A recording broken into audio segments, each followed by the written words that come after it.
Daily use short sentences spoken English रे strong हवा पाई वीडियोटी को स्टार्टिंग रु शेष पर्यंत निश्चय देखिए।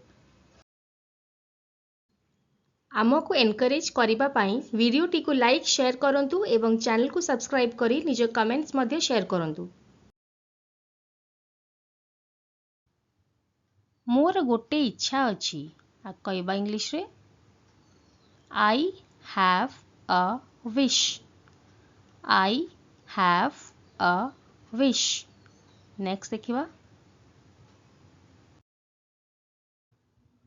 टिके घुंच आ कौन कहबा देखिबा फ्रेंड्स ताले move a bit. Move a bit. Next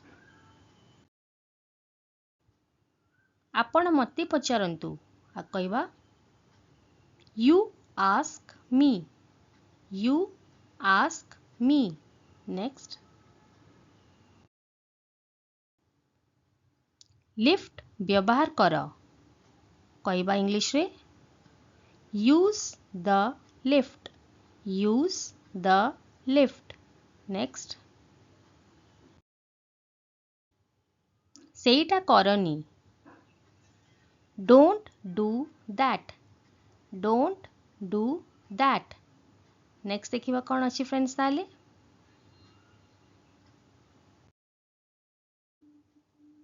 मो कथा सुन। Listen to me. Listen to me. Next देखिबा कौन अच्छी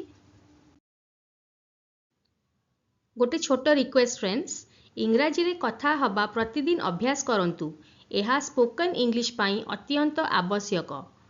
प्रैक्टिस मेक्स अस परफेक्ट। बस रे जानतु आ कौन कहबा देखिबा फ्रेंड्स गो बाय बस। गो बाय बस। आपण जदि का कहउचंती बस रे जाओ तमे बस रे जाओ तो आपण कहबा गो बाय बस नले you go by bus. Next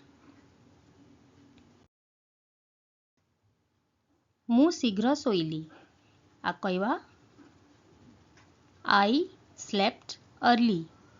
I slept early. Next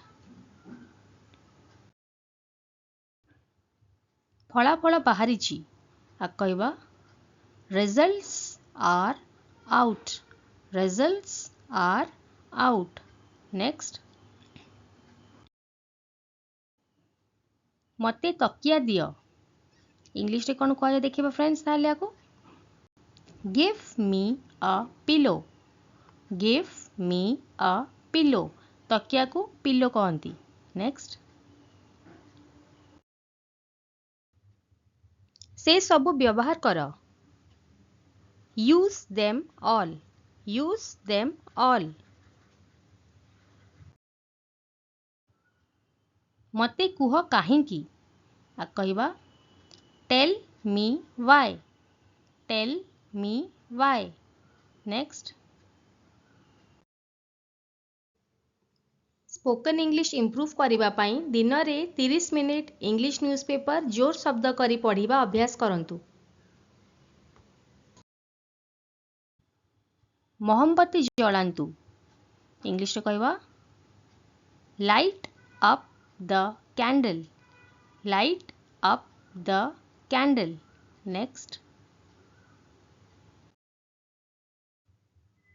किछि गंध होउची आ कौन कहती something is stinking.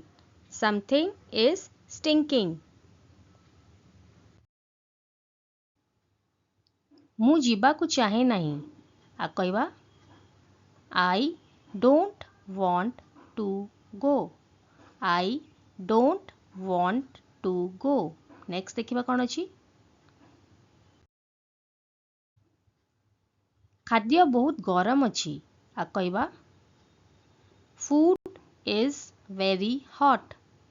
Food is very hot. Next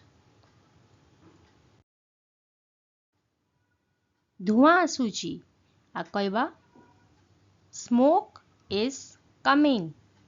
smoke is coming. Next देखिबा कौन अछि